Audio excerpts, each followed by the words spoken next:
The grand healers of the capital stood in their pristine silver robes, whispering helpless excuses over the cold, convulsing body of the little prince. They did not know his sickness was not a disease, but an ancient lunar curse. And they certainly did not know that the ragged kitchen girl they had banished to the freezing outer borders carried the very blood of the moon goddess, the only light that could draw him back from the dark. But that devastating truth would not be revealed until the bitter winter had already claimed its heavy toll. The tragedy had begun exactly 3 months earlier, on a frantic morning that smelled of burning pine and damp granite in the lowest, most forgotten levels of the capital. The royal kitchens of the Ironfall Mountains were supposed to be a sanctuary of quiet, invisible labor. It was a place where a girl with no name could hide from the dangerous, cutthroat politics of the elite packs. Instead, it became the moment Seren Vantrell's entire world shattered. Seren kept her head bowed as she scrubbed the heavy iron grates of the massive culinary hearth. The blistering heat of the roaring fire pressed aggressively against her spine, yet a strange, persistent chill lingered deep beneath her skin. Her hands were blistered and red, heavily collused from years of thankless, grueling labor, but she vastly preferred the physical pain to the terrifying reality of what she was desperately hiding. Deep within her veins, a dormant, supreme ancestral cosmic magic pulsed in steady, agonizing time with her racing heart. She possessed the silver stardust magic, an ancient, sacred lineage long thought eradicated by the corrupt matriarchs of the modern pack. She kept it buried beneath layers of soot and silence.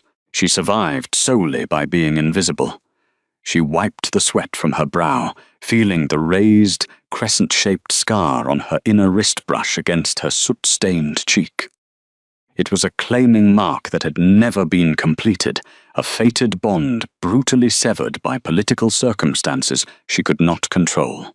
The hollow mark doesn't just contain your power, it creates a void, an absence where your magic should be.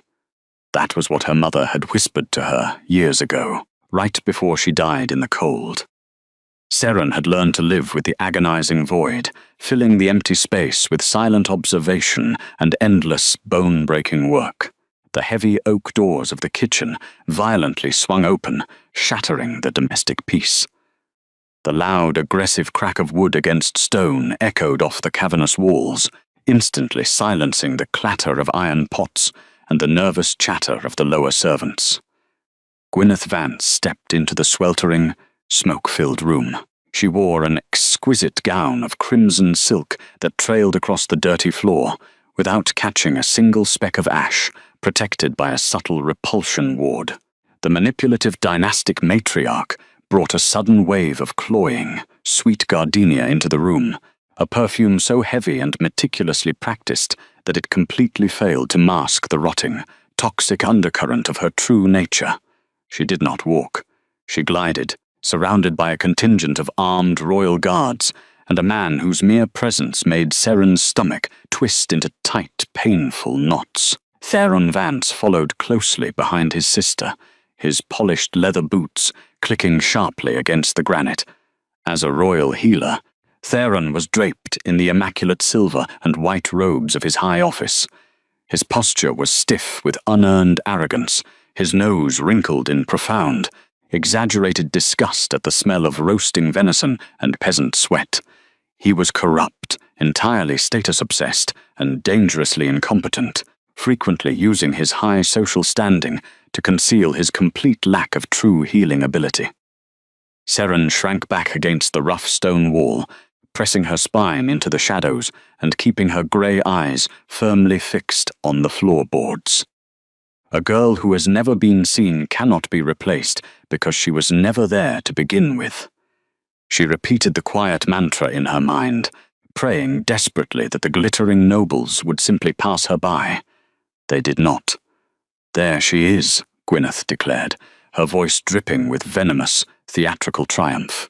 Her crimson sleeve fluttered as she pointed a manicured finger directly at the crouching servant. "The traitor who dares to poison the royal bloodline. Seize her immediately." Seren froze. The wet rag slipped from her trembling fingers, hitting the floor with a soft, pathetic slap. She looked up, her eyes widening in genuine, absolute confusion as two heavily armored guards immediately flanked her. The other kitchen servants scrambled backward, leaving her completely isolated in a wide circle of fear. "My lady, I do not understand," Seren whispered, her voice barely carrying over the crackle of the hearth. "I have only scrubbed the iron grates this morning. I have done nothing." "Silence, you filthy creature," Theron snapped, stepping forward with an expression of clinical disdain. He pulled a small, velvet-lined pouch from the deep folds of his pristine robes. With a dramatic, sweeping flick of his wrist, he upturned the pouch over the wooden prep table.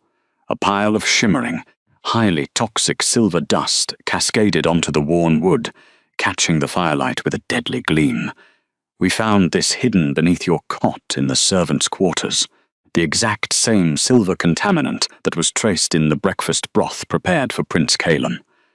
"No," Seren breathed, her heart slamming against her ribs like a trapped bird. No, I have never seen that before. I would never harm the little prince. You must believe me." Before Gwyneth could unleash another wave of practiced, aristocratic outrage, the temperature in the sweltering kitchen absolutely plummeted. The roaring fires in the massive hearths flickered, hissed, and dimmed to mere embers, struggling fruitlessly against a sudden, suffocating wave of dominant winter frost. The moisture in the stifling air instantly turned to white mist. Alpha King Logan Blackwood entered the kitchens.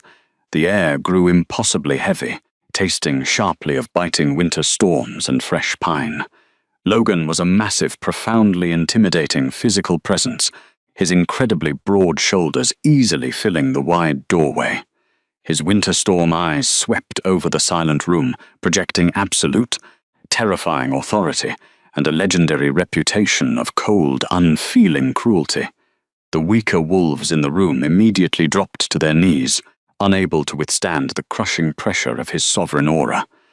Yet, the moment his terrifying gaze locked onto Seren, a violent, invisible jolt tore through the freezing room. The hollow claiming mark on Sezen's wrist flared with agonizing, searing heat. It burned like a brand pulled fresh from the coals, sending a visceral, somatic shockwave directly up her arm and into her chest.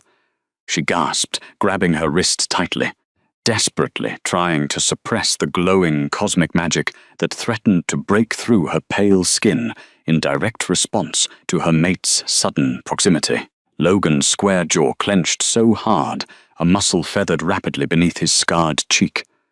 His inner wolf raged violently beneath his skin, thrashing desperately against the severe political constraints currently binding him. He felt the agonizing, physical pull of the fated mate bond, a deep, primal yearning that tore fiercely at his chest, but he absolutely could not show it. He was the sovereign king, utterly surrounded by ambitious, scheming nobles who would use any minor sign of weakness to destroy his fragile reign and execute his vulnerable son.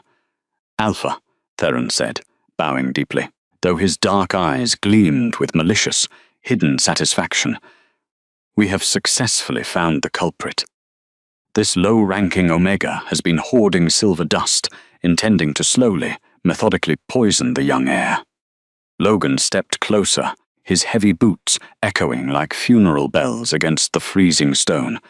He towered over Seren, his immense muscular shadow completely swallowing her small, trembling frame. He looked down at her, his rugged expression a flawless mask of impenetrable, frost-cold granite.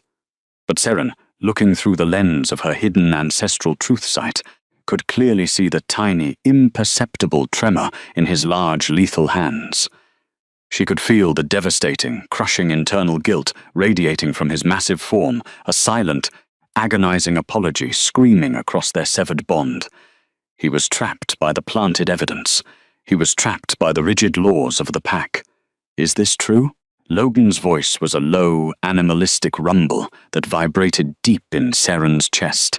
It was completely devoid of warmth, carefully and deliberately stripped of the desperate, quiet affection that only she knew truly existed beneath his terrifying exterior.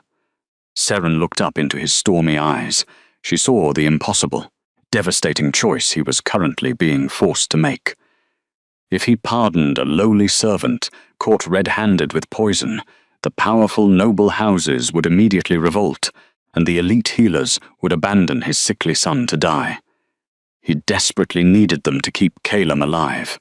He was sacrificing her to save his child, acting out of a desperate, twisted sense of paternal protection. She did not complain. She did not beg. She slowly straightened her spine, drawing deeply upon the quiet, observant strength that had kept her alive in the shadows for so long. The blistering, golden heat of her hidden magic retreated deep into her core, wrapping itself tightly in layers of protective, silent ice. "It does not matter what is true, Alpha King," Seren replied flatly, her voice startlingly steady and entirely devoid of teasers. "It only matters what you must do to protect your own." Logan's breath hitched, a microscopic, agonizing fracture in his otherwise flawless royal composure. The profound silence of her dignified acceptance was far more devastating than any tearful, hysterical denial could ever be. It was a jagged blade sliding smoothly between his ribs, twisting with agonizing, poetic precision. He had fully expected her to fight, to scream her innocence, to give him a valid reason to tear the arrogant healers apart with his bare hands. Her quiet surrender left him entirely, hopelessly powerless. "By the sacred laws of the Ironfall Mountains," Logan pronounced, every single word sounding as though it were being violently dragged over broken glass. "Seren Van Trell is found guilty of treason against the royal bloodline. She is permanently stripped of her place in this keep. She is banished to the freezing outer borders. If she ever returns, she will be executed on sight." Gwyneth offered a sweet, perfectly practiced smile, her crimson lips curving in absolute triumph. Theron nodded approvingly, his pristine robes rustling as he stepped back to safely allow the armored guards to take the girl away. The soldiers grabbed Seren roughly by the arms. She did not struggle against their iron grips. She did not look back at the weeping servants or the frozen king. She allowed them to drag her out of the suffocating, silent kitchens and directly into the bitter, biting cold of the winter courtyard. The heavy iron gates of the keep groaned open, revealing the treacherous, snow-drowned wilderness beyond the safety of the walls. She walked out into the knee-deep snow without a cloak, the freezing wind instantly numbing her skin, her fingers, and her pale face. The treacherous path leading away from the capital was slick with black ice and completely buried under relentless blizzards. Every step was a brutal battle against the harsh elements, her thin, ragged clothing offering absolutely no protection against the biting gales. But the elemental frost could not touch the desolate, infinite wasteland spreading rapidly through her chest. The agonizing betrayal of her fated mate was a much deeper, more lethal kind of cold. She vanished like smoke through a crack in the world, and she took the child with her, or so her empty heart felt, carrying the unacknowledged weight of her supreme magic into the silent, white oblivion. She left behind a kingdom that had never appreciated her quiet resilience, fully intending to rebuild her shattered life in the harsh sanctuary of exile. 3 agonizing months passed. The winter deepened mercilessly, burying the mountains beneath impenetrable layers of hostile ice. Miles away, in the remote outer borders, Seren built a quiet, domestic sanctuary of survival, meticulously hiding her growing cosmic strength. But back in the capital, the true horror of the nobles' corruption finally took root, proving that no stone fortress was truly safe from rot. Prince Calum Blackwood was dying. The young heir's massive, opulent bedchamber felt less like a place of rest and much more like a freezing, desolate mausoleum. The rich, velvet tapestries hanging from the cavernous stone walls were entirely stiff with an unnatural frost, the intricate embroidered wolves completely hidden beneath layers of sparkling white ice. The roaring fires in the 3 massive stone hearths crackled and spat, rapidly consuming cords of seasoned wood, yet they provided absolutely no warmth to the room. The cold was not natural weather. It was a sickening, magical chill that seeped directly from the small boy, lying motionless in the center of the massive four-poster bed. The moisture in the stifling air condensed and froze in mid-fall, glittering like diamond dust in the dim, flickering candlelight. Calum had fallen into a cursed, unnatural sleep exactly 10 days ago. The lunar frost curse had fully awakened within his fragile veins, a terrifying ancestral sickness that systematically froze the victim from the inside out, turning their warm life force into brittle black ice. His skin was terrifyingly pale, dusted with a fine, tactile layer of actual frost that stubbornly refused to melt even when wrapped in heavy furs. His lips were a bruised, deep violet, and his breath came in incredibly shallow, rattling gasps that sounded exactly like tearing parchment. Dark, jagged lines crawled menacingly up his neck, tracing the delicate pathways of his veins with a necrotic, icy poison. Logan Bullets sat in a heavy oak chair beside the bed, his massive frame hunched over, his elbows resting heavily on his knees. He looked completely and utterly shattered. The powerful Alpha King, commander of 10,000 wolves and the most feared predator in 3 realms, was entirely helpless against the creeping death actively consuming his only son. Dark, severely bruised circles hollowed out his winter storm eyes, and his large hands trembled continuously. The absence of his fated mate had taken a severe, devastating somatic toll on his own body.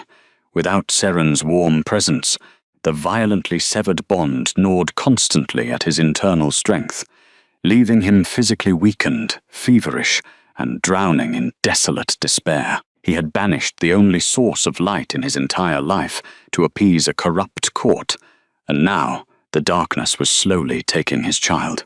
His internal temperature continues to drop, Alpha, Theron Vance announced, his smooth tone entirely too clinical and detached for the absolute gravity of the situation. Theron stood at the foot of the frozen bed, flanked by 4 other royal healers. They were all dressed in identical, pristine silver robes, looking far more like statues of superiority than actual medical practitioners. They whispered among themselves, casually exchanging arrogant, knowing glances that completely dismissed the sovereign's visible agony. They were supposed to be the elite, the greatest, most educated minds of the entire pack, yet they had achieved absolutely nothing. "Then do something," Logan growled, the low, deeply animalistic sound vibrating the frozen glass of the chamber windows. He did not look up from Calum's pale, bruised face. "You have treated him for 10 days, Theron. You promised me a cure. You promised me the silver remedies would work." "We are doing everything within our considerable power, my king," Theron replied smoothly, offering a practiced, highly condescending bow that barely masked his utter disdain for the Alpha's raw emotional display.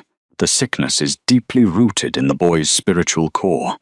It requires a delicate, highly sophisticated balance of alchemical treatments that only the elite healers of this court are trained to administer." Theron stepped forward confidently, holding a small, ornate glass vial filled with a dark, shimmering liquid. It was a concentrated concoction of silver poison herbs, a highly toxic botanical extract that the corrupt healer was secretly using to intentionally worsen the prince's condition. Gwyneth and Theron desperately needed the air weak and hovering on the very edge of death to maintain their absolute political leverage over the desperate king. Under the false guise of expensive elite medical care, they were slowly, methodically murdering a child. "Hold his jaw open," Theron commanded one of his younger subordinates. The junior healer stepped up, his cold, unsympathetic fingers forcefully prying Calum's blue lips apart. Theron uncorked the glass vial with a soft pop. The acrid, metallic scent of rotting metal and bitter ash instantly filled the room, completely overpowering the smell of the burning pine logs. Logan's inner wolf snarled violently at the toxic scent. Every protective, paternal instinct he possessed screamed that something was terribly, fundamentally wrong, but his conscious mind was paralyzed by exhaustion, fear, and a severe lack of magical understanding. He was a warrior, a sovereign of teeth and claws, who solved problems with physical violence and strategic warfare. He was entirely unequipped to fight an invisible, magical disease that defied all logic. He had to trust the healers. He had no other choice if he wanted his son to survive the night. Theron tipped the vial with practiced precision, letting exactly 3 drops of the shimmering silver poison herbs fall onto Caelim's tongue. The reaction was instantaneous and completely horrifying. Caelim's small body convulsed violently, his back arched sharply off the mattress, his spine bowing as a silent, agonizing scream locked tight in his frozen throat. The black, icy veins spreading across his neck suddenly darkened, throbbing aggressively with necrotic, hostile energy. The temperature in the room plummeted another 10 degrees in a single second, completely snuffing out the roaring flames in the nearest hearth.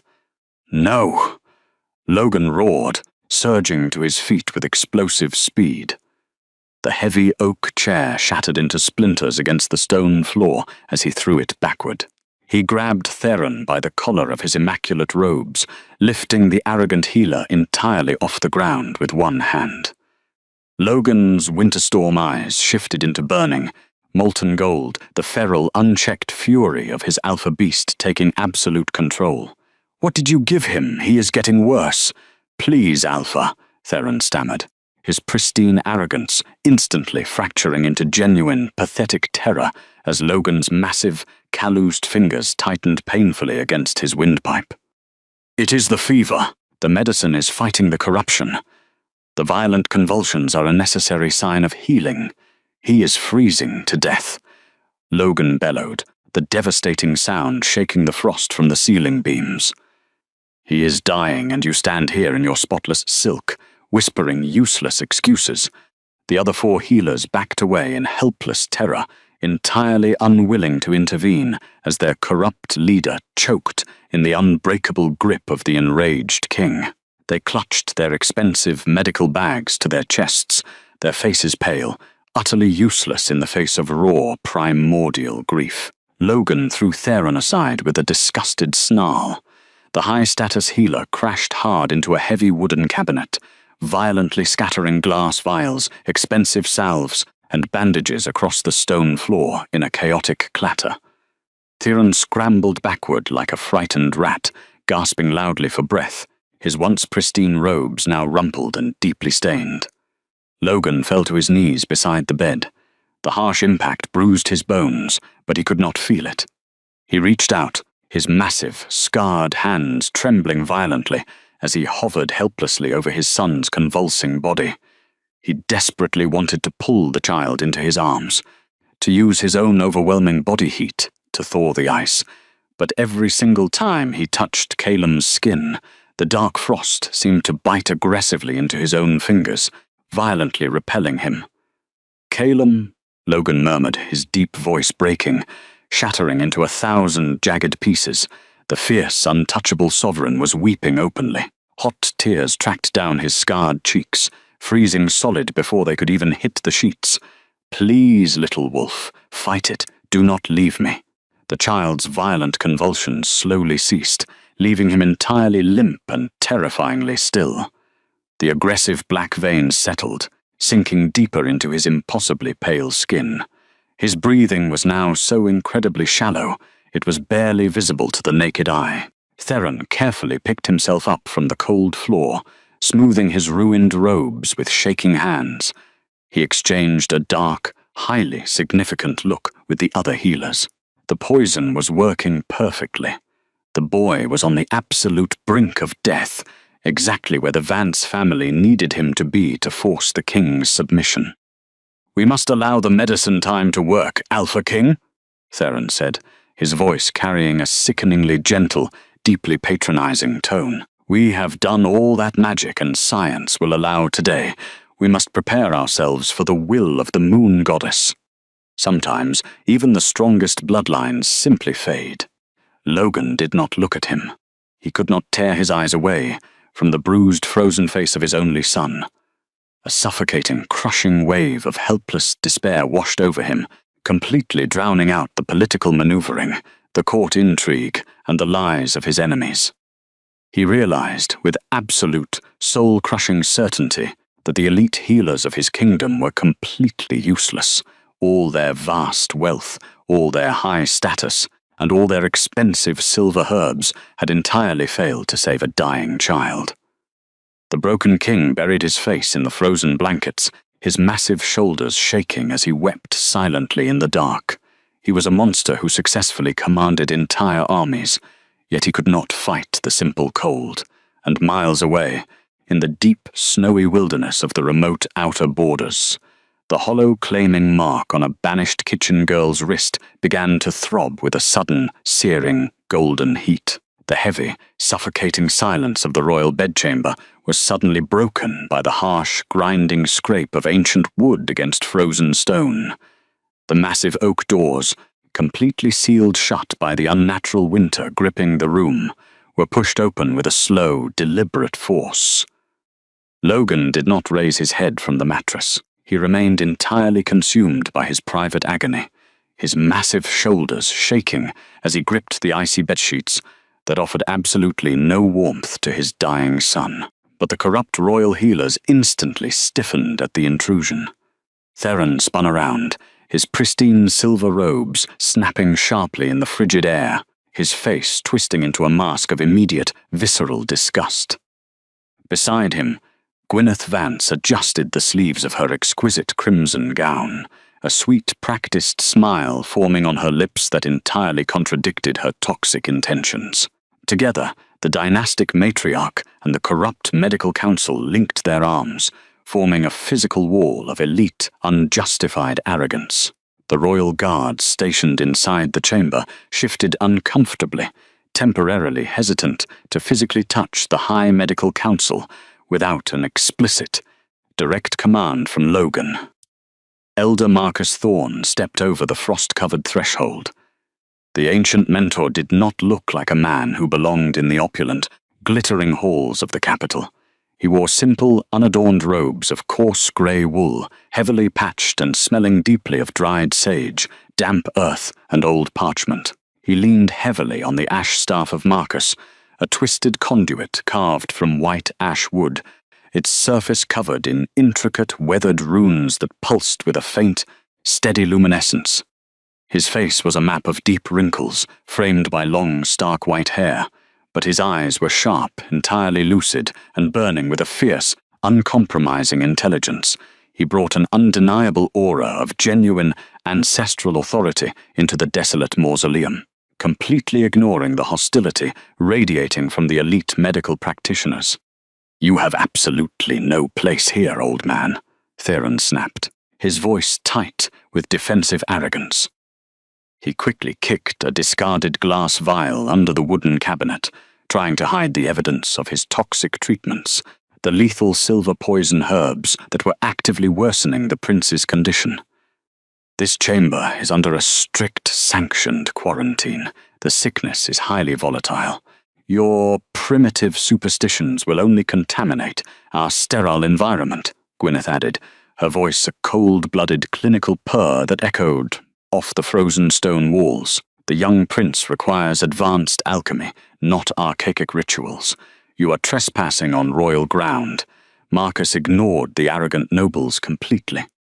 He walked right past the line of pristine silk robes as if they were nothing but insignificant shadows.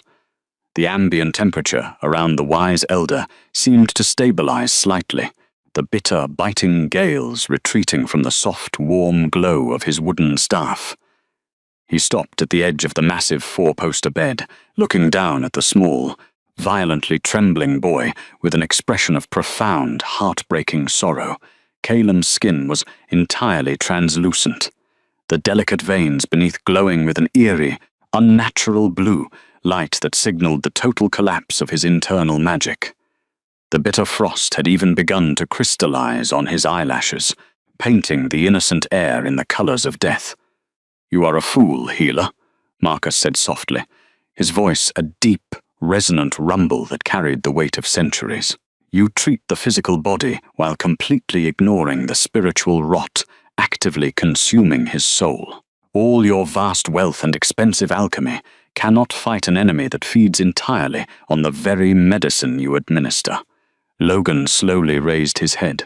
His stormy grey eyes were red-rimmed and hollow, stripped of their usual terrifying dominance. The Sovereign was completely shattered, physically weakened by the devastating somatic toll of his severed mate bond and paralyzed by impending grief. "Elder," the Alpha King whispered, his voice cracking painfully.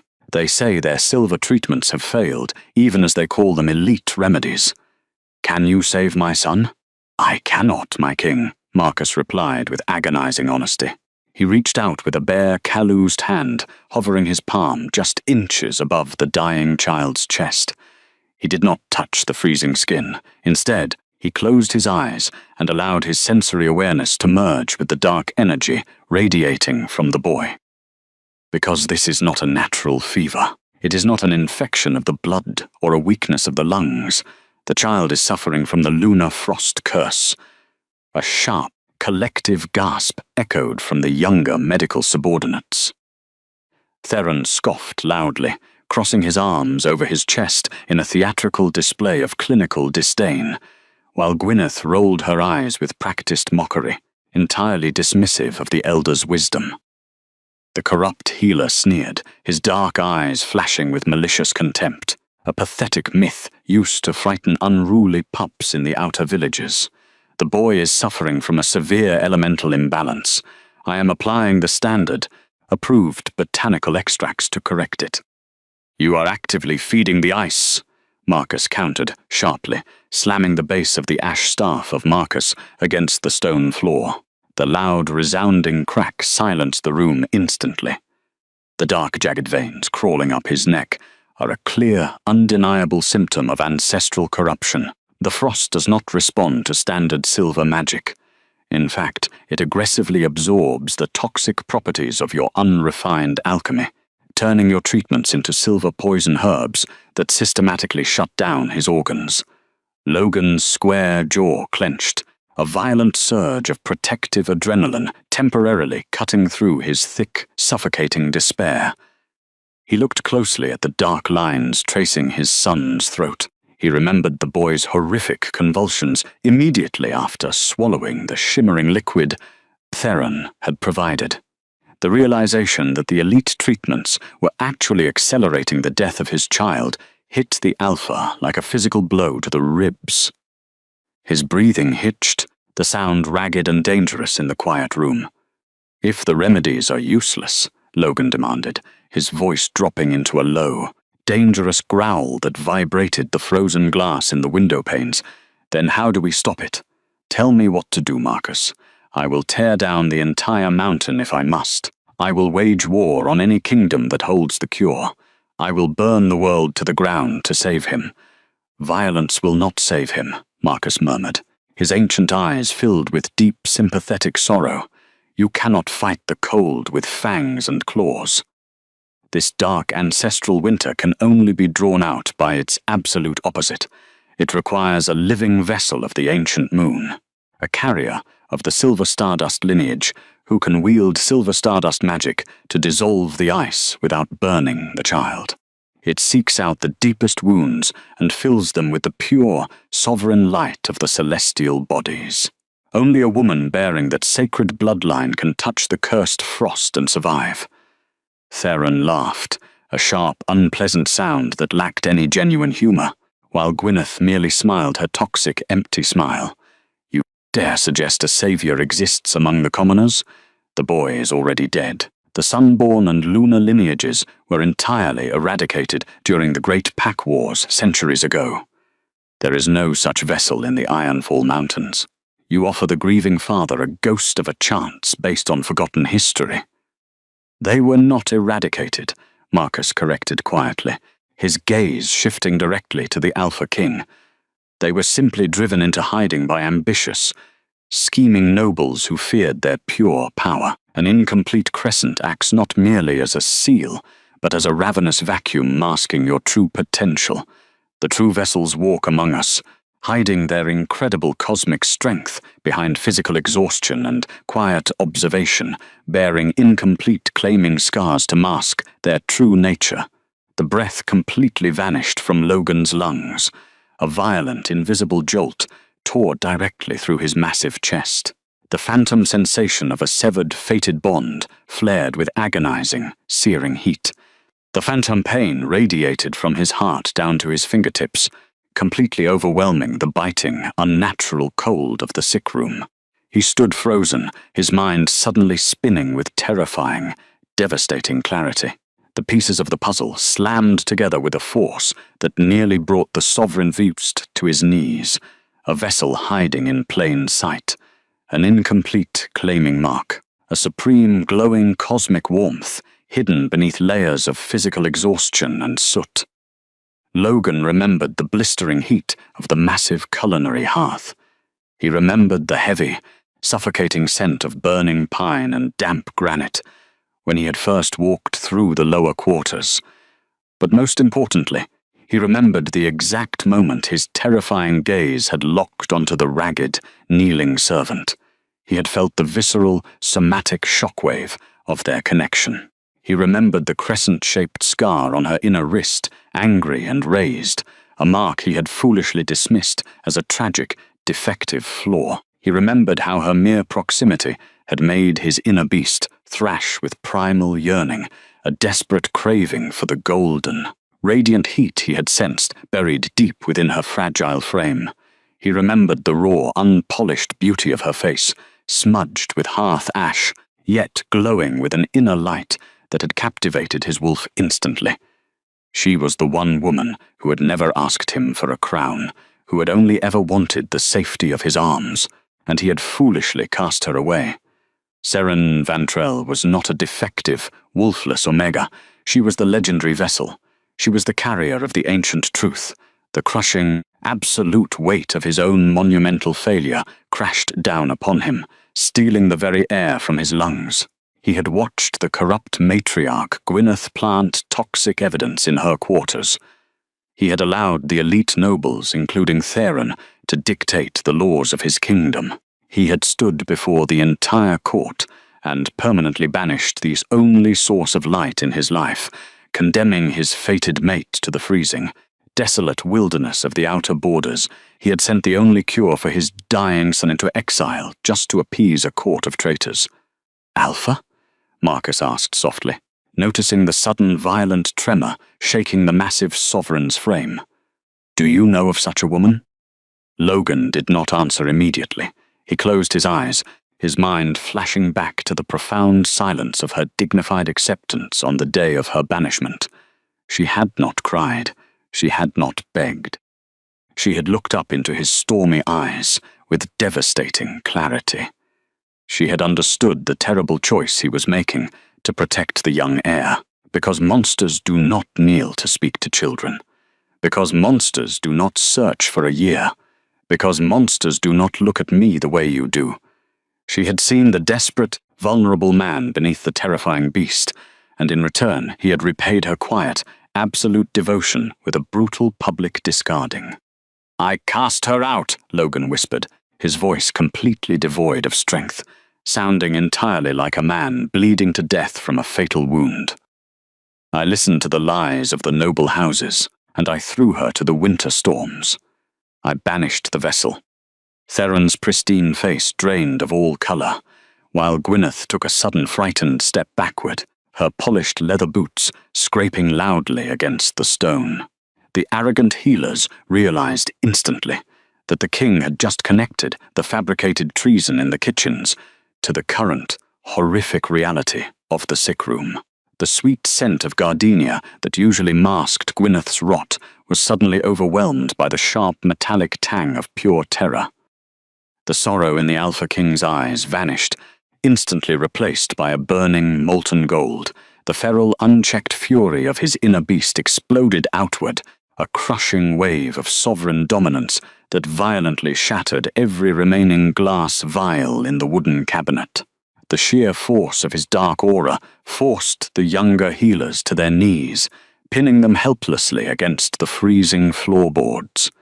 The temperature in the room did not rise, but the atmosphere became impossibly heavy, tasting sharply of ozone and imminent bloodshed. The windows rattled violently as the Alpha's oppressive magic flooded the space. "Get out!" Logan snarled, his heavy boots advancing slowly toward the corrupt medical leader, his large, lethal hands curled into tight, trembling fists. "You have poisoned my son with your useless alchemy. You have manipulated this court to secure your own power. If I see you or your scheming sister within 10 feet of this chamber again, I will tear you both apart." "My king, please," Theron stammered, entirely abandoning his previous arrogance as he scrambled backward toward the heavy oak doors. The girl was caught with contaminants. She is a proven traitor. You cannot possibly believe this old man's delusions. You cannot trust a banished kitchen servant. Leave before I forget that I still need an audience for your execution."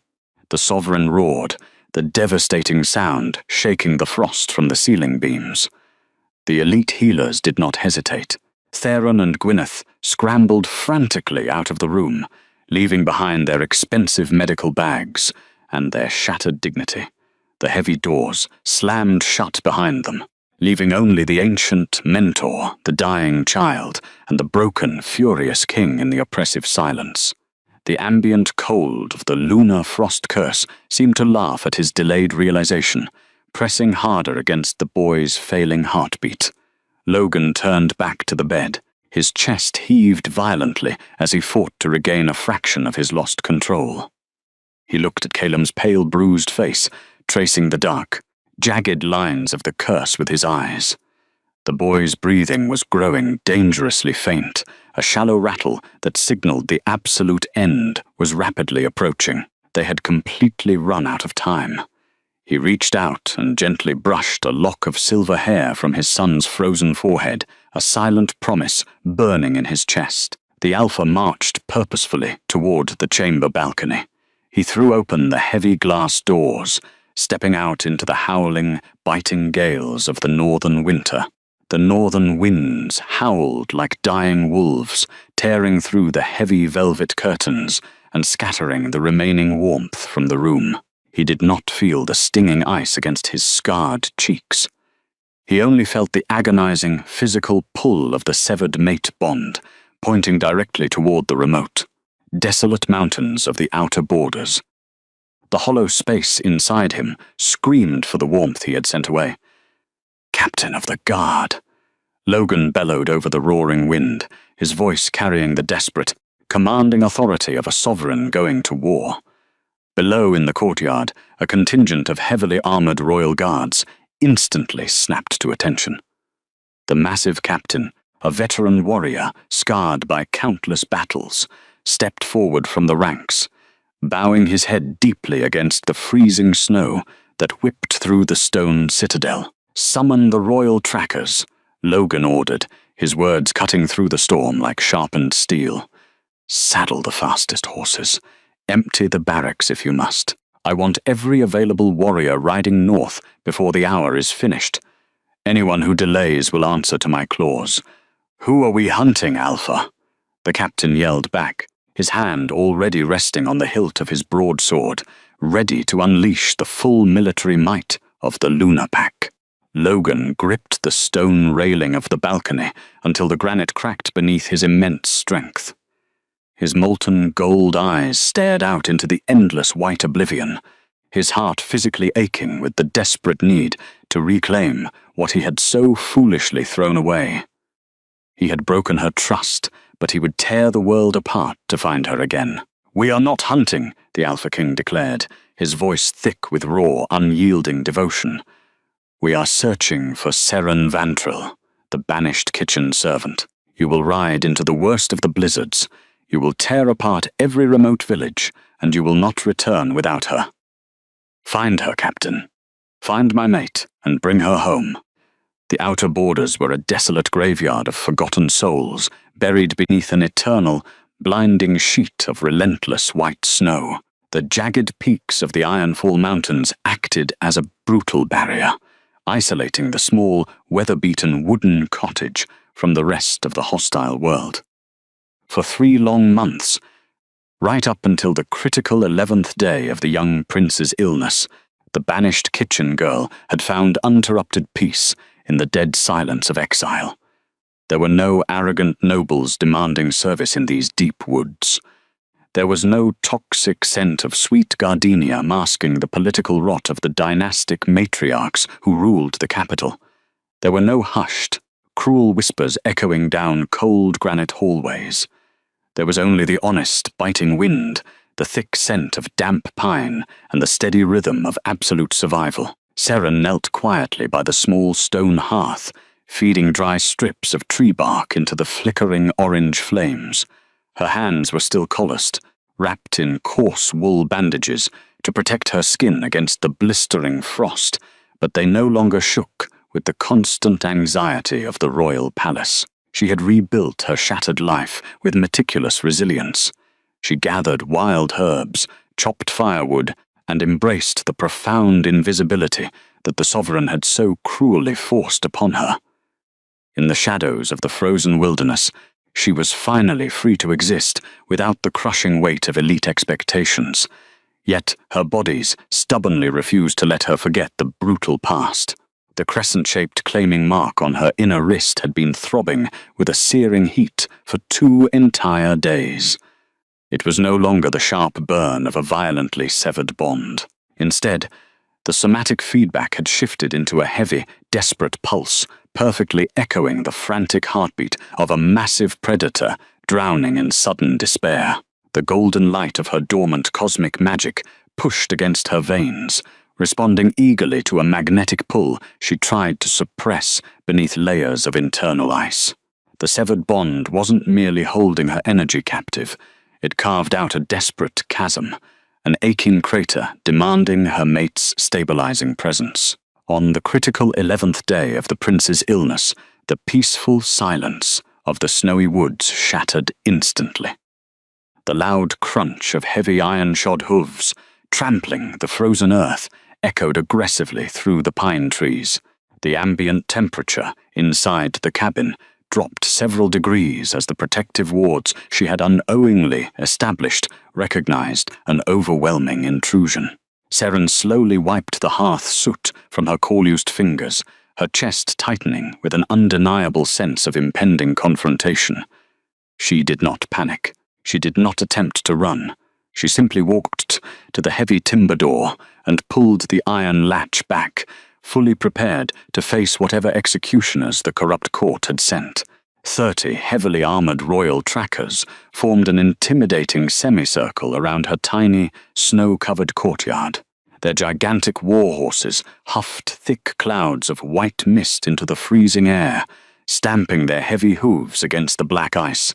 At the front of the military contingent sat the captain of the guard, his face weathered, exhausted, and lined with an anxiety bordering on outright terror. He looked down from his high saddle at the small woman standing in the doorway, expecting to find a cowering servant ready to weep at the sight of the royal crest.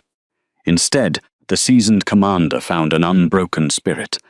Seren stood completely unfazed in her patched grey dress, her silver-grey gaze fixed on the towering warriors with an expression of cold, analytical observation.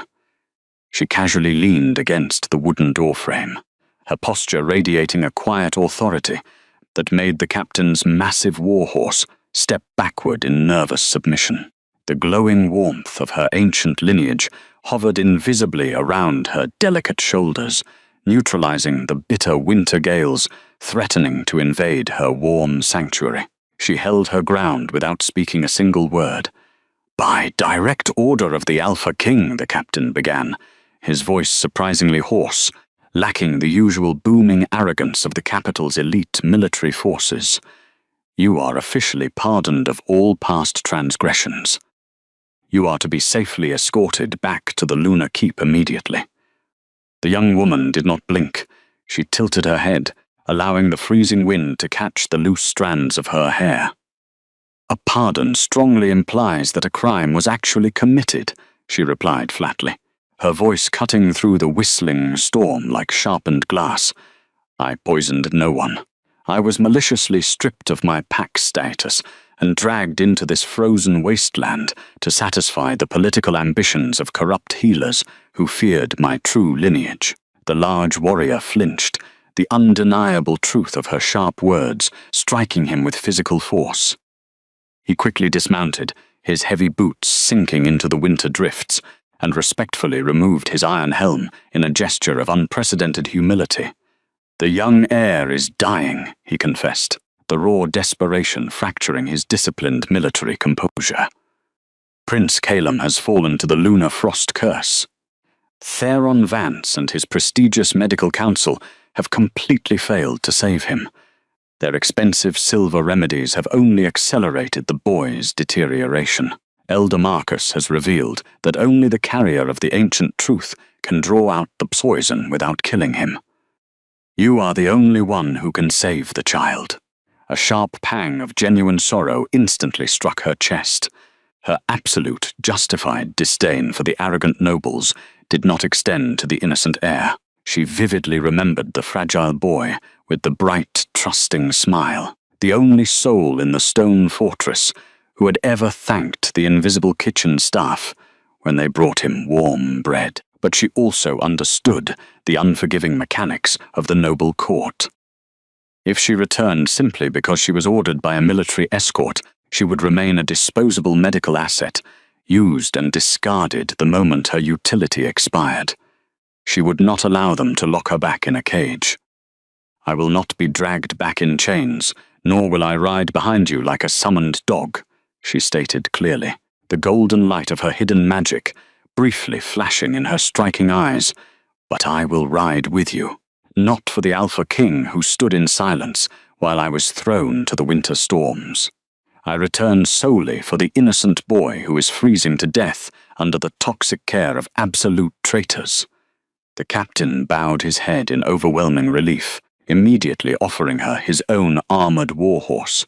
Seren wrapped herself in a thick wool cloak, leaving the quiet sanctuary of her cabin behind without a backward glance. The journey back to the capital was a grueling march through the absolute worst of the blizzards. For 3 long days, the elite trackers rode without pause through the jagged mountain passes, completely battered by howling winds and blinding sheets of unforgiving white snow. Through it all, the banished kitchen girl did not complain. She did not beg for rest. She rode with a silent fortitude that earned the terrified awe of every single hardened warrior in the contingent. As they pushed deeper into the jagged expanse of the northern peaks, the brutal reality of the kingdom's decay became undeniably obvious. The trees were entirely stripped of bark, the rivers were frozen solid, and the wildlife had vanished. It was as if the spreading magical blight, attacking the young prince, was sympathetically draining the life force of the entire territory. Seren rode in silence, her observant gaze analyzing the devastating environmental toll of a severed pack. She had spent months carefully untangling her identity from the oppressive elite hierarchy, learning to find profound comfort in the simple tasks of brewing tea and mending wool. But the agonizing somatic feedback of her severed fated bond refused to let her fully sever the tie. The crescent mark on her wrist transitioned from a heavy, desperate pulse into a blinding, molten heat. It felt as if a liquid fire were being slowly injected directly into her veins, a visceral manifestation of the immense geographical distance closing between her and her mate. The dormant silver stardust magic beneath her skin grew increasingly volatile, constantly pushing against her strict internal barriers. It was desperately yearning to reach the frozen, ruined king who was suffering in the distant stone fortress. She remembered the sheer cruelty of her banishment, how Theron had sneered at her as she was dragged away, how Gwyneth had covered her mouth with a silk fan to hide her victorious smile. They had won the political war, but in doing so, they had unleashed a magical winter that was slowly killing their future. On the morning of the 4th day, the massive iron gates of the lunar keep finally loomed through the dense winter fog. The towering stone fortress, usually a proud symbol of pack strength and elite nobility, felt fundamentally broken. The air was incredibly heavy, saturated with the oppressive scent of ancestral rot, burnt medicinal herbs, and political fear. The High Medical Council had been burning massive quantities of costly sage and frankincense, desperately trying to mask the unmistakable stench of the silver poison herbs they had been secretly administering to the air.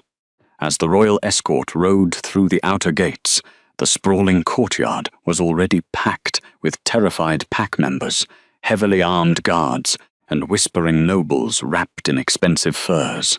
Word had spread rapidly through the freezing stone corridor that the mighty Alpha King had dispatched his personal guard to retrieve the disgraced servant. The entire court had gathered in the bitter cold to witness her humiliating return, fully expecting her to be dragged back in heavy iron chains, crying and begging for a second chance, but Seren Vantrell did not return as a broken, cowering prisoner. She rode near the front of the column, her posture impeccably straight, her eyes scanning the hostile crowd with absolute sovereign authority. The whispering nobles instinctively stepped back, completely unnerved by the radiant heat rolling off her small frame. She could instantly spot the scheming matriarch, Gwyneth, standing near the grand staircase, her pale face completely drained of color as she realized the kitchen girl was radiating the undeniable aura of a supreme celestial being. When they reached the dead center of the massive snow-covered courtyard, right at the base of the grand stone stairs leading to the inner keep, Seren abruptly pulled back on the heavy leather reins. Her warhorse halted immediately, stamping its iron-shod hooves against the slush and mud. The captain of the guard stopped beside her, gesturing nervously toward the massive oak doors. "We must hurry, my lady," he urged softly, his breath misting in the freezing air. "The prince's temperature has dropped drastically in the night." The 5 royal healers are panicking, entirely out of excuses for their continued failures. Seren did not dismount. She did not move a single inch toward the imposing stone stairs. She simply sat atop the massive warhorse, the bitter winter wind whipping the dark strands of her hair around her pale, resolute face. "I am an exiled outcast, falsely accused of treason by the High Medical Council," she declared, her voice carrying with a startling acoustic clarity that echoed perfectly across the dead silence of the packed courtyard. "I will not step foot inside that fortress until the sovereign, who unjustly banished me, acknowledges his mistake. If the Alpha King wishes to utilize my sacred bloodline to undo the devastating failures of his corrupt court, he will not hide behind his stone walls. He will come down to this courtyard himself." A collective horrified gasp rippled violently through the gathered crowd. The matriarch clutched her fur-lined cloak, her eyes wide with mounting panic, while the other elite nobles stared in absolute shock. No one, absolutely no one, dared to issue an ultimatum to the fearsome commander of 10,000 wolves, let alone a lowly, banished kitchen girl whose very name had been forbidden in the royal halls. The elite guards rested their hands nervously on their broadswords, entirely unsure of how to enforce order against such terrifying defiance. But before the furious whispers could escalate into outright outrage, the massive iron-reinforced oak doors of the inner keep were violently thrown open. Logan Blackwood stepped out onto the high stone landing, and the entire courtyard instantly fell into a suffocating silence. The most terrifying predator in 3 realms was entirely unrecognizable. He wore no opulent royal furs, no ceremonial armor to project his absolute authority. His dark clothes were rumpled and heavily stained, his broad shoulders slumped under the crushing weight of unimaginable grief. His dark hair was matted with sweat and thick frost, and his lips carried a dangerous, sickly blue hue from days of refusing to sleep or eat while sitting helplessly beside his dying son. The agonizing somatic withdrawal of their severed connection had completely ravaged him. He was physically trembling, his massive chest heaving painfully with every ragged breath. His winter storm eyes, usually burning with absolute dominance, were completely hollowed out by soul-crushing despair. When his golden gaze finally locked onto Seren's small, unyielding figure in the center of the courtyard, a raw, animalistic sound of pure agony tore from his throat. The Alpha King did not issue a command. He did not order his guards to seize her. Instead, Logan slowly began to descend the sweeping stone staircase. His heavy boots dragged against the granite, every single step looking as though it required a monumental physical effort. The elite nobles parted instantly, scrambling backward in sheer terror as their ruined king walked mindlessly past them, utterly blind to their presence. He reached the slush and mud of the courtyard floor. He stopped just a few feet away from her warhorse. The massive wolf's scarred jaw clenched, a microscopic tremor breaking his usually impenetrable royal composure. Slowly, deliberately, the most powerful male in the entire realm unbuckled his heavy broadsword, letting the lethal ancestral weapon fall uselessly into the dirty snow. Then he sank to his knees. The loud crunch of his heavy boots hitting the freezing mud was the most shocking, unnatural sound the Lunar Pack had ever witnessed. A dozen high-ranking nobles visibly recoiled in absolute terror. Gwyneth let out a stifled sob of disbelief. Elder Marcus Thorne, standing at the edge of the crowd, simply leaned his weight onto the weathered wood of the ash staff of Marcus and nodded with solemn approval. He knew that true sovereignty required profound humility. Logan bowed his head, his muscular shoulders slumping forward in complete public submission. He did not look like a mighty ruler. He looked exactly like a broken, desperate father begging the universe for a single miracle.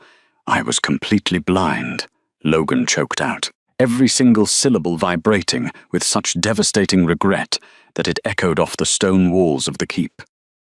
His voice was hoarse, tearing at his throat as he forced himself to confess before the entire stunned assembly. "I allowed Gwyneth and her corrupt brother, Theron, to blind me with fabricated evidence. I willfully sacrificed the only true light in my kingdom to appease a court of traitors. I stood it before you, my fated mate, and I threw you to the winter storms without a single word of defense." He looked up, his golden eyes completely bare, entirely stripped of every emotional defense he had spent a violent lifetime building. Heavy, unshed tears mixed with the freezing sleet on his bruised cheeks.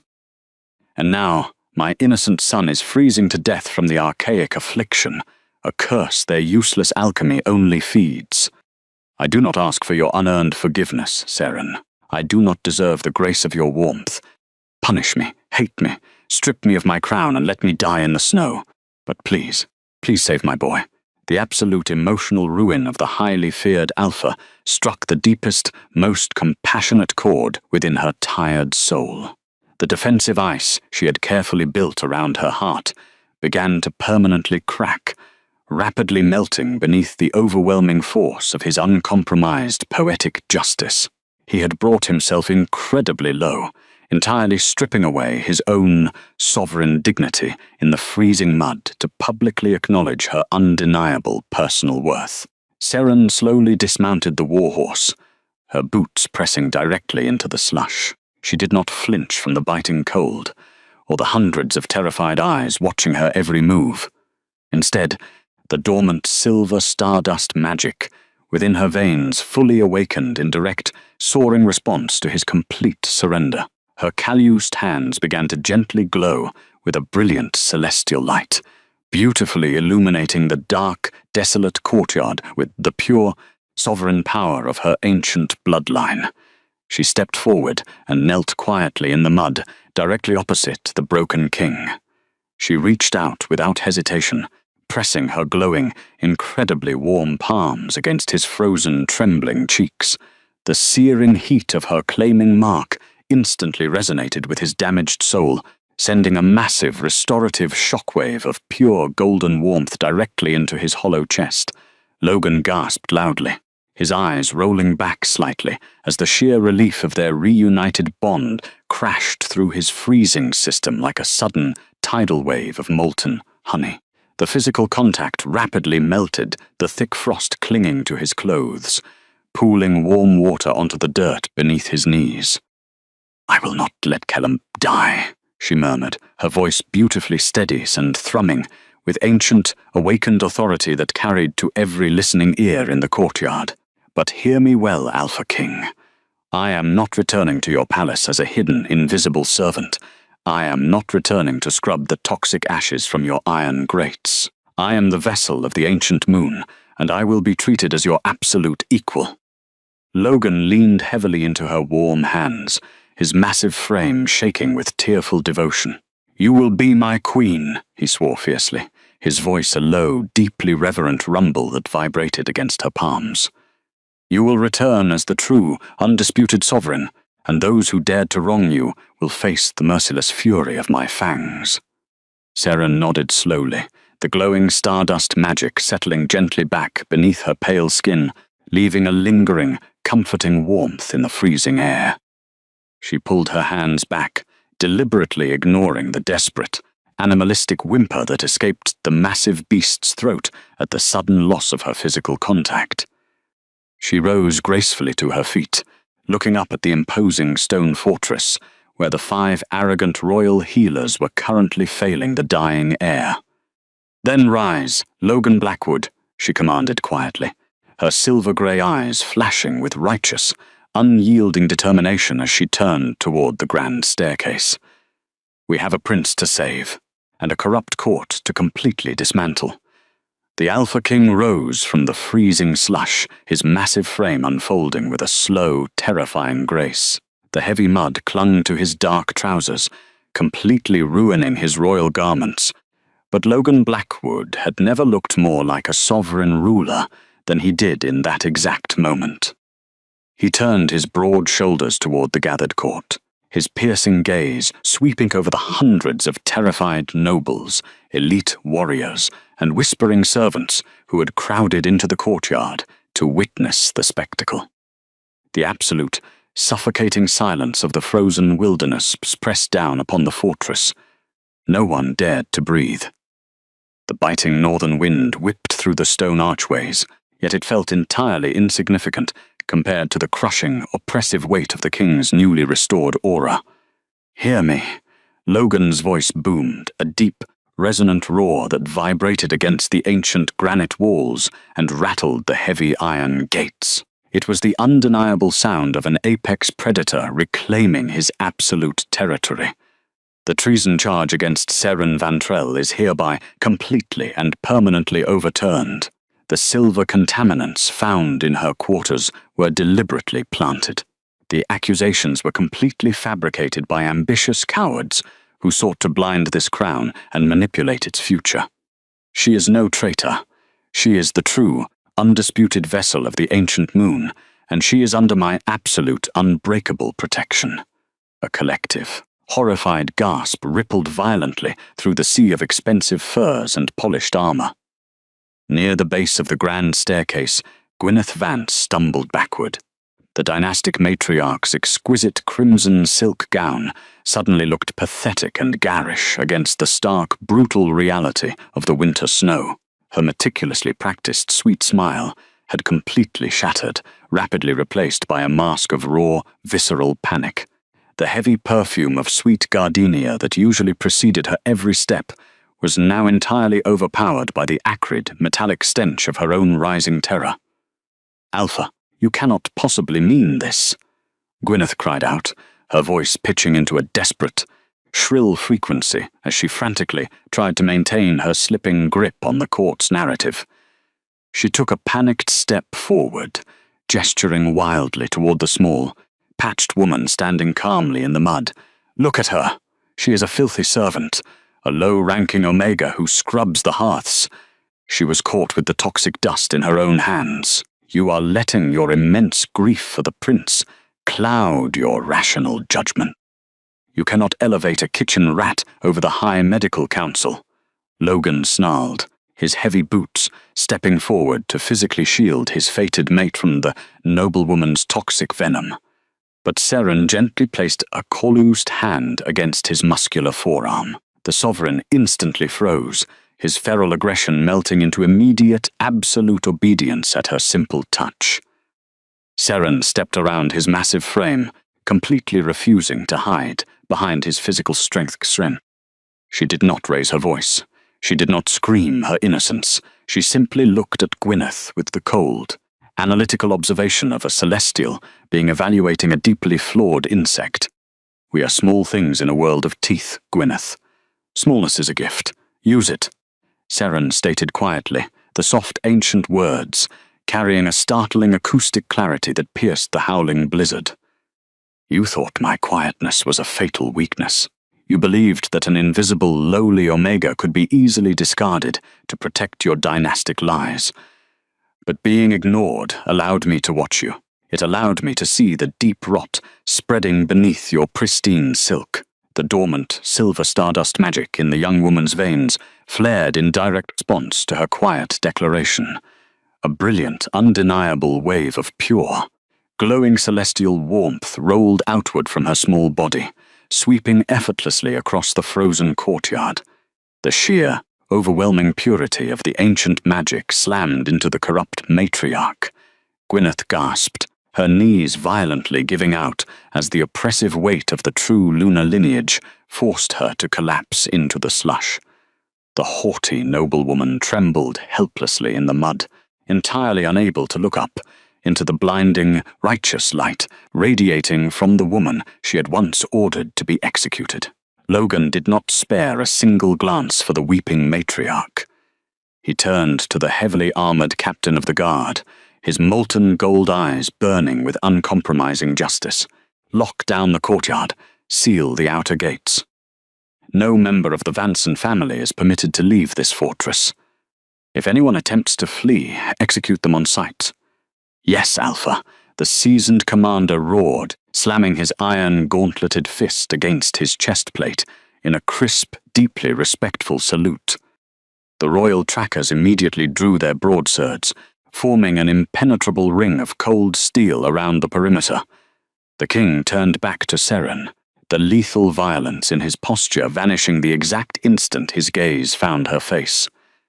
The physical manifestation of their restored fated bond was a continuous, somatic revelation, the crescent-shaped claiming mark on her inner wrist, which had throbbed with agonizing, desolate cold for 3 long months, now hummed with a steady, molten gold heat. The severe gnawing void in her chest was completely filled by his massive stabilizing presence. It felt like a hurricane had been safely chained inside a glass jar, the raw elemental power of the Alpha deeply anchored by her celestial warmth. They were a perfect, unyielding binary of fire and ice, finally aligned after months of engineered suffering.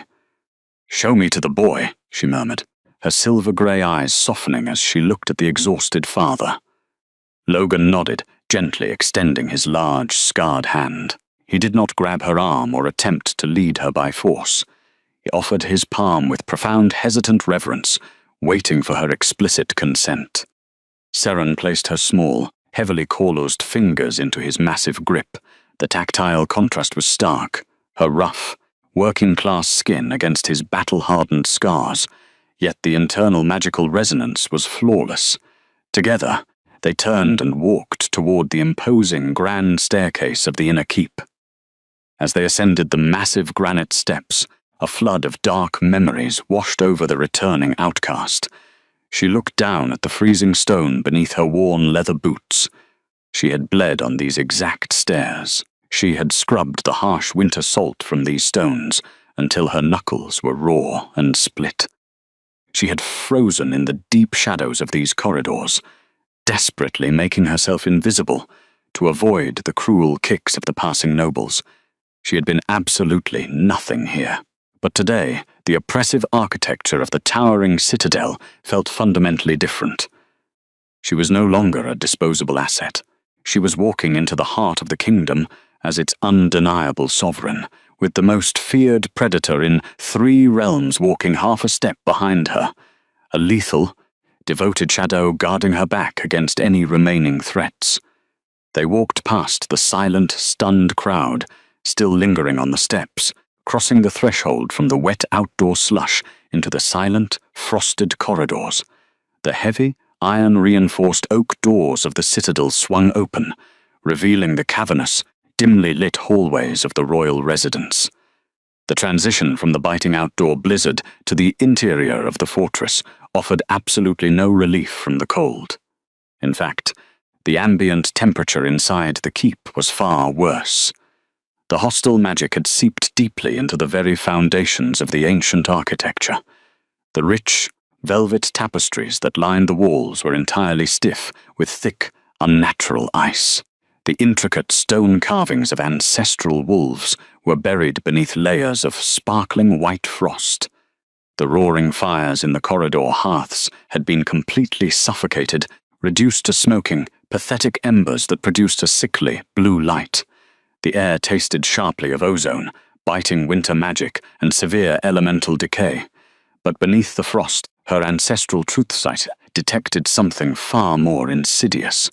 A thick, cloying scent of rotting metal and bitter ash hung heavily in the stagnant air. It was the unmistakable stench of silver poison herbs. As they moved deeper into the royal wing, Saren could visually trace the dark, necrotic energy seeping through the floorboards, crawling like jagged black veins along the granite blocks, all originating directly from the heir's bedchamber.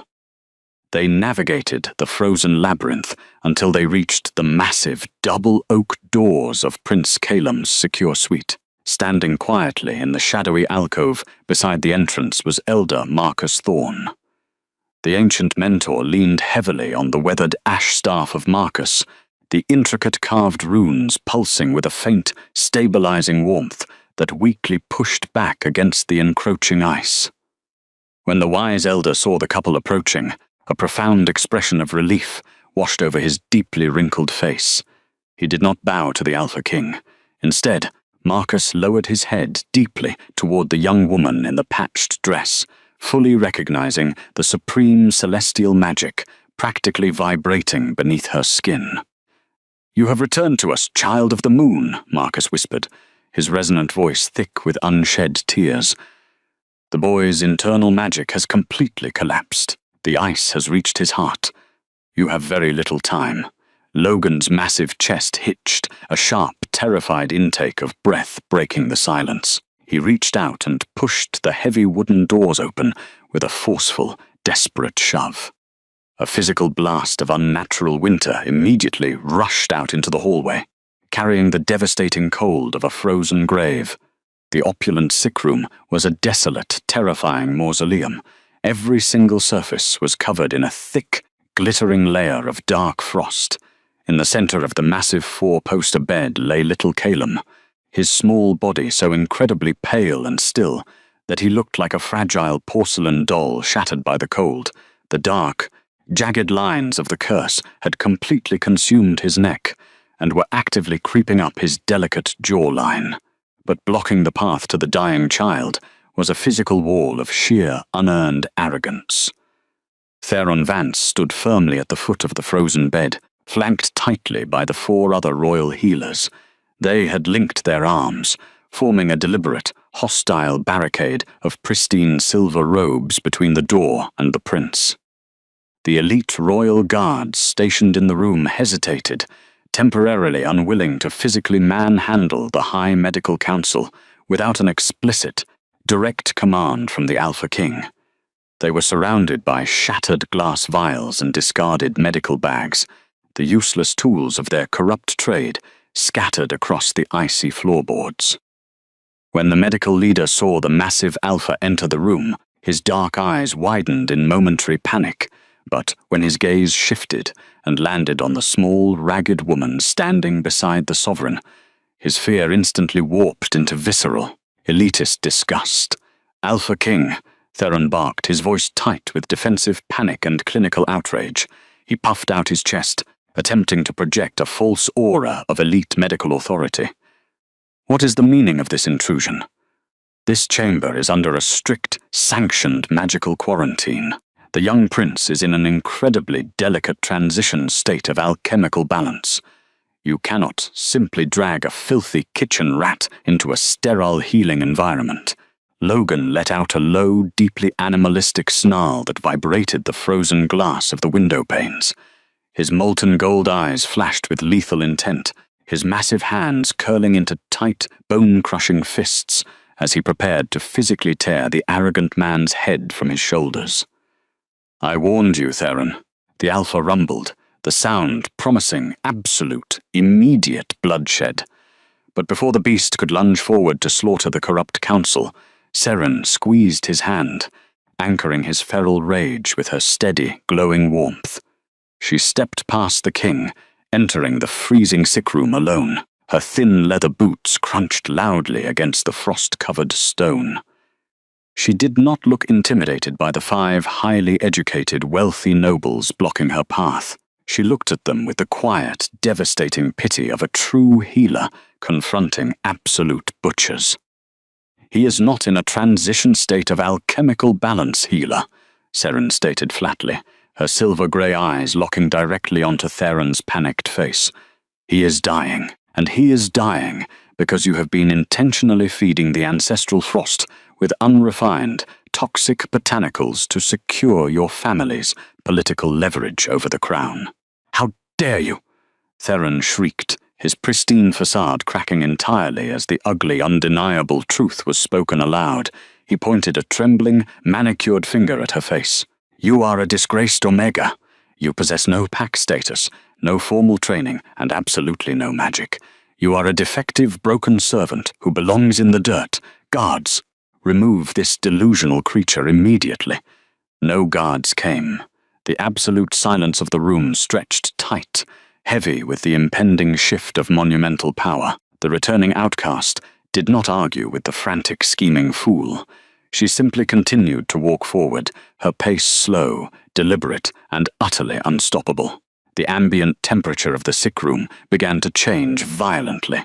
The biting, bitter gales of the lunar frost curse suddenly met a completely immovable force. The hollow space within Seren's soul, the deep well that had been empty for so long, finally opened to the cosmos. Her calloused, soot-stained hands began to glow with a blinding, brilliant silver lunar stardust. The celestial magic ignited beneath her skin, illuminating the dark, frozen chamber with the breathtaking, undeniable radiance of a summer dawn breaking over a glacier. Theron's arrogant sneer vanished, completely replaced by wide-eyed, instinctual terror. The overwhelming heat radiating from the small woman was impossible to ignore. He tried to hold his ground, physically bracing his pristine boots against the icy floor, attempting to use his own weak, clinical magic to form a protective ward against her advance. "Hold the line," the corrupt leader commanded his terrified subordinates, his voice cracking pitifully. "Do not let the peasant touch the air." "I am no peasant," Seren whispered, her voice echoing with the layered, resonant harmonics of 100 ancient lunar priestesses. "And you are standing in my way." She raised her glowing hands. She did not strike them. She did not use physical violence. She simply unleashed the absolute, sovereign pressure of her true bloodline. A massive concussive wave of pure silver stardust magic exploded outward from her palms. The sheer force of the celestial light slammed directly into the barricade of corrupt healers. Theron and his 4 subordinates were violently lifted off their feet. Their pristine silver robes flapped wildly as they were thrown backward through the freezing air, like discarded ragdolls. They crashed heavily against the distant stone walls, their arrogant screams instantly silenced as the breath was driven from their lungs by the brutal impact. They crumpled to the floor in a pathetic, groaning heap of ruined silk and shattered pride, entirely incapacitated by the effortless display of supreme cosmic power. Seren did not even glance at their fallen bodies. She stepped over the scattered remnants of their toxic alchemy and approached the side of the frozen bed. The heavy, dark ice clinging to the sheets immediately began to hiss and melt, rapidly retreating from the intense, beautiful warmth radiating from her skin. She looked down at the bruised, motionless face of Prince Calum Blackwood, her heart aching with fierce maternal protectiveness. The time for court politics and petty arrogance was over. It was finally time to mend the broken world. She did not hesitate. Seren reached past the heavy, frost-stiffened velvet blankets that offered absolutely no comfort to the dying child. The opulent fabrics had been frozen entirely solid, their rich crimson color muted by the thick, unnatural rime of the parasitic ice that had aggressively claimed the room. The young heir's chest barely moved beneath his thin silken tunic, every shallow breath accompanied by a terrifying rattling wheeze that echoed off the frozen stone walls. When she placed both of her corlused, soot-stained hands directly over his violently shuddering heart, the immediate physical feedback was excruciating. The dark, ancestral winter attempted to aggressively invade her own veins, crawling up her forearms like thousands of icy needles. The hostile magic sank its jagged, freezing teeth into her wrists, desperately trying to extinguish the glowing warmth that threatened its existence. It was a vicious, ancient cold, a predatory force that had consumed generations of the royal bloodline, turning their very life force into suffocating ice. But she was no longer the frightened, invisible servant scrubbing iron grates in the lower quarters of the keep. She was the chosen carrier of the ancient truth, the vessel of the moon, and she refused to yield a single inch of ground to the biting cold. Seren closed her eyes, diving deep into the expansive, silent void within her own chest.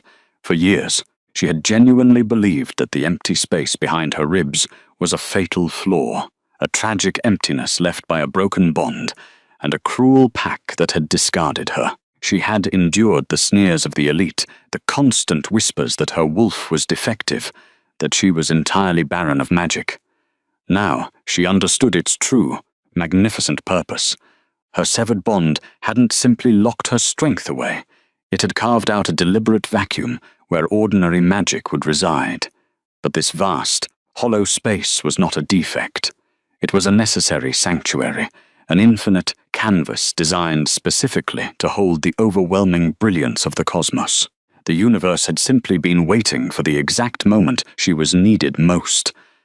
The celestial light erupted from her palms with breathtaking intensity. It did not burn with the destructive, chaotic force of a wild forest fire, nor did it blind the onlookers with harsh, punishing heat. Instead, the silver stardust magic flowed like liquid moonlight, smooth, absolute, and impossibly warm. The radiant silver energy seeped effortlessly through the boy's translucent skin, illuminating his ribcage with a soft, ethereal glow, actively chasing the dark, necrotic lines of the curse that had severely poisoned his blood. She could physically feel the exact, terrifying shape of the sickness beneath her palms. It was a tangled, thorny root system of brittle black ice, aggressively suffocating the fragile pathways of the child's lungs and wrapping its deadly tendrils tightly around his slowing heart. The lunar stardust wrapped completely around the frozen roots, gently but firmly dissolving the hostile magic layer by layer. It was a painstaking, somatic battle of elemental wills. Every ounce of frost that melted sent a corresponding shockwave of exhausting, heavy pressure up her arms. Her muscles trembled under the immense strain, her breath coming in short, sharp gasps, but her fierce maternal protectiveness anchored her spirit securely in place. She would not let this child die. She would not let the cold win. Because when I saw you lying there, broken and abandoned, something in me roared that I had to save you. Seren whispered into the quiet, highly charged space between them. Her voice trembled with raw, fiercely protective devotion as she pushed more of her soul into the child. Even if saving you destroys me. The opulent chamber reacted violently to the massive shift in power. The ambient temperature spiked with a sudden, rushing wave of summer heat, completely overriding the unnatural winter that had plagued the fortress for weeks. The thick layers of glittering frost covering the ancient stone walls, the grand tapestries, and the heavy iron chandeliers began to rapidly weep, melting into harmless puddles of clear water that dripped steadily onto the floorboards. The suffocated embers in the grand stone hearths suddenly flared to life, roaring with a pure, white-hot intensity that permanently banished the oppressive shadows from every forgotten corner of the room. The stale, metallic scent of sickness and medicinal rot was instantly replaced by the fresh, crisp aroma of a sunlit pine forest. She pulled her glowing hands upward in a slow, agonizingly deliberate motion. The resistance was immense, as if the curse was clawing desperately to remain inside its host.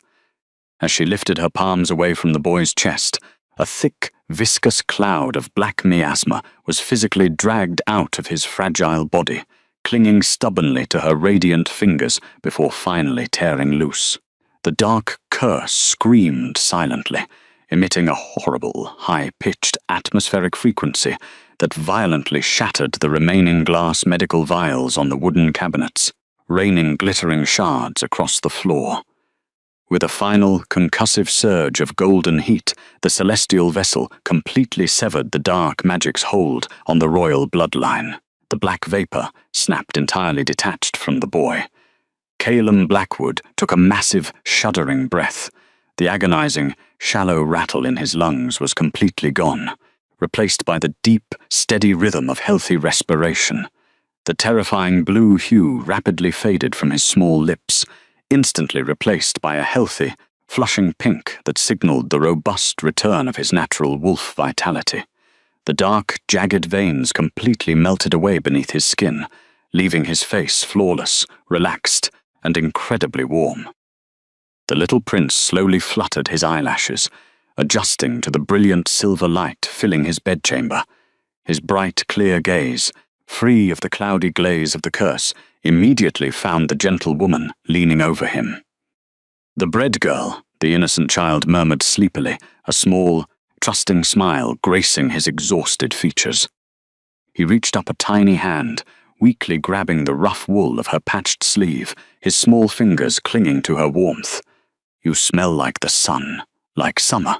Behind her, a heavy, catastrophic thud violently shook the wet stone floorboards. The Alpha King had collapsed entirely to his knees. Logan Blackwood, the most feared, lethal predator in 3 realms, a sovereign who commanded 10,000 wolves without a single flinch, was weeping. He wept with such profound, unrestrained volume that it sounded like a massive mountain breaking apart in a devastating storm. His stoic, impenetrable facade was utterly destroyed. Logan crawled the last few agonizing feet to the side of the bed, completely abandoning all royal dignity.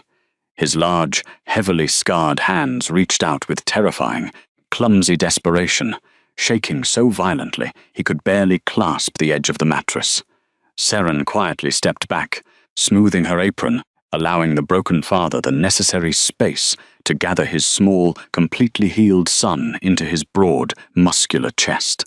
The sovereign buried his face deeply in the boy's silver hair, breathing in the undeniable scent of warm life, fresh pine, and lingering celestial magic. His broad shoulders shook violently with the absolute, soul-crushing relief of a catastrophic nightmare finally coming to a permanent end. He held the child as if letting go would cause the universe to shatter, his feral beast finally finding absolute peace after months of agonizing terror and profound guilt. But the intricate magical extraction was not completely finished. The dense, black miasma that the young woman had forcefully pulled from the Heir did not simply evaporate into the newly warmed air. It hovered directly above the center of the sick room, forming a swirling, angry sphere of corrupted elemental energy. It was actively searching for its anchor, desperately seeking the familiar, toxic resonance that had meticulously fed its unnatural growth for the past 10 days. Seren narrowed her striking eyes, her ancient truth sight expertly tracking the volatile residue. She saw the invisible tethers of the dark magic reaching out, probing the room for the source of its sustained power. She did not raise her hand to banish the dark magic. She deliberately let it hunt. She knew exactly what it was looking for, and she wanted the entire court to witness the absolute truth of their treason. The black sphere suddenly snapped across the expansive room with the blinding speed of a striking viper. It completely bypassed the weeping sovereign and the glowing vessel, locking onto its true master with unerring precision. The concentrated curse slammed directly into the chest of the corrupt medical leader, Theron Vance, who was groaning in a pathetic heap near the far wall after being blasted away by Seren's initial magical surge. Theron shrieked in absolute, visceral terror as the residual magic violently collided with his pristine silver robes. The impact did not freeze his heart. Instead, the dark energy reacted explosively with the hidden contraband meticulously stitched deep within the secret linings of his expensive garments. A series of small, expertly concealed pockets suddenly burst open, the delicate silk forcefully ripped apart by the highly volatile magical reaction. Dozens of dried, shimmering silver leaves, the forbidden silver poison herbs, cascaded out of the ruined robes, scattering heavily onto the wet stone floor. The acrid, unmistakable stench of rotting metal and bitter ash instantly choked the warm, pure air of the bedchamber, a scent completely contrary to true healing and undeniable in its vile nature. Elder Marcus Thorne, who had quietly and faithfully observed the entire miracle from the shadowy alcove, stepped fully into the light. He struck the weathered ash staff of Marcus against the granite with a loud, ringing finality. The resonant sound demanded absolute silence from the room, acting as an anchor for the ancient justice that was about to be served. The final, undeniable proof, the wise mentor declared, his deep voice echoing with uncompromising, ancestral judgment as he pointed the tip of his staff at the scattered foliage. The lunar frost curse itself immediately recognizes the very poison deliberately used to sustain it. Those are the toxic silver poison herbs, the forbidden botanicals of the Shadow Weavers. The elite medical council has not been treating the sickness. They have been actively, methodically poisoning the royal bloodline to ensure the boy's demise. The tender, weeping father vanished in a fraction of a second, instantly replaced by the terrifying, lethal sovereign of the pack. Logan gently laid his sleeping son back onto the warm, dry pillows, ensuring the boy was perfectly safe before slowly rising to his full, massive height. The Alpha turned his broad shoulders toward the fallen noble. The golden, molten fire blazing in his winter storm eyes promised a slow, agonizingly painful demise. The oppressive aura of a completely unhinged Alpha filled the room, pressing down on everyone's lungs and forcing the remaining healers to cower in abject terror. "Alpha, please?" Theron begged, scrambling frantically backward through the melting slush on the floor, his face pale with absolute horror. His manicured hands slipped pathetically on the scattered toxic herbs as he tried to put distance between himself and the enraged beast. It was the matriarch. Gwyneth forced my hand. She threatened my position. I only wanted to secure our family's dominant position in the High Court. I swear upon the Moon Goddess, I never truly meant to kill the innocent boy. It was only meant to keep him weak and manageable. You forced a dying child to swallow lethal poison, while you stood comfortably in my house and smiled at my profound grief, Logan rumbled. His voice dropped into a low, feral register that violently vibrated the very foundations of the ancient stone fortress, rattling the remaining glass panes in their iron frames. You deliberately manipulated the sacred laws of our pack to banish my fated mate into the freezing wilderness, stripping me of my soul. You have completely forfeited your miserable life and the life of every single conspirator who shares your corrupt blood. There will be no mercy, no trial. The heavily armored captain of the guard rushed urgently into the chamber, immediately followed by a dozen elite royal trackers with their heavy broadswords already drawn, responding to the massive magical surge. They took one disgusted look at the weeping, pathetic healer and the undeniable visual evidence of the scattered toxic herbs. The seasoned warrior's expressions instantly hardened into terrifying masks of absolute, uncompromising fury. They had spent weeks searching the freezing wilderness for the vessel, entirely unaware the true enemy was standing right beside the king's throne. "Strip him of his silver robes," the king commanded coldly, turning his broad back on the screaming, desperate traitor, refusing to look at the filth any longer. Throw him in the lowest, darkest iron cell beneath the keep. He will face the public executioner at dawn, directly alongside his scheming sister. Burn their vast estates to the ground, confiscate all their wealth, leave absolutely nothing of their dynastic legacy but ash. The elite guards hauled the hysterical, sobbing medical leader roughly to his feet. They aggressively tore the prestigious, jeweled insignia from his chest, stripping him of all rank and honor, before dragging him violently out of the room. His pathetic pleas for mercy echoed uselessly down the long stone corridor, before abruptly fading into absolute silence. The remaining 4 subordinate healers, who had remained completely paralyzed in sheer terror against the stone wall, were swiftly bound in heavy iron chains and removed without a single word of protest, knowing their fates were permanently sealed. The heavy oak doors clicked firmly shut, finally sealing the royal sick room in absolute, impenetrable safety. The oppressive, toxic rot of the political conspiracy was completely eradicated from the sanctuary. The lunar keep was profoundly quiet once again, filled only with the soft, comforting crackle of the newly ignited hearths and the steady, healthy, rhythmic breathing of the sleeping prince. Logan slowly turned back to face the remarkable woman who had just single-handedly saved his entire world.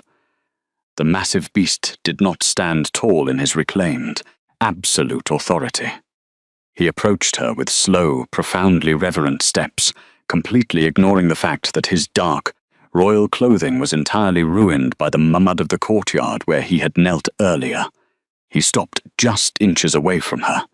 The intense, molten heat of their fully restored fated bond beautifully bridged the tiny, intimate gap between their chests, pulling at their souls with a magnetic, undeniable force. He reached out slowly, his collused, fiercely trembling fingers gently brushing against the crescent-shaped mark on her inner wrist. The claiming scar was no longer a painful, hollow symbol of brutal abandonment or a physical manifestation of her lonely exile. It was glowing with a brilliant, permanent celestial gold, fully completed and infinitely warmed by the absolute alignment of their 2 souls. The agonizing somatic withdrawal that had plagued them both for 3 long months, tearing at their sanity and physical health, was permanently erased by the searing, beautiful connection. "You asked to be treated strictly as an equal," Logan murmured, his deep voice incredibly thick with raw, transparent emotion. He was entirely stripped of his terrifying royal mask, presenting only the vulnerable, devoted, and deeply regretful man beneath the crown. But that was a deeply flawed request, Seren. You are not my equal, you are my absolute salvation. You are the sacred, celestial light that pulled my entire family from the dark, and I will spend every single remaining breath I possess proving that I am worthy of standing beside you. He slowly dropped to one knee, right there in the quiet, peaceful sanctuary of the warm bedchamber.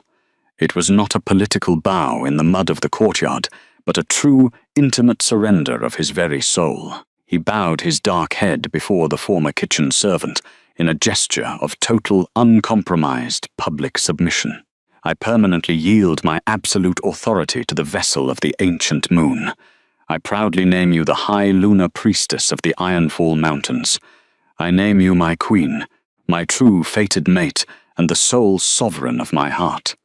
Seren looked down at the powerful, incredibly fearsome ruler, kneeling so gently and willingly at her feet. She quietly remembered the blistering, desolate cold of the outer borders, the agonizing months of silent invisibility, and the terrifying empty void of her past. She had endured it all, and she had survived. She reached out, her small, warm hands gently cupping his heavily stressed face, softly urging the massive beast to rise. As their eyes finally met without a single barrier between them, his winter storm grey locking onto her warm, luminescent gaze.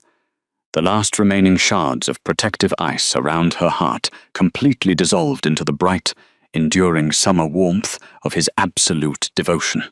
The miraculous thawing of the northern territories, the wise elders would recount, for many generations to come was not simply a matter of shifting weather or the breaking of ancient elemental curses.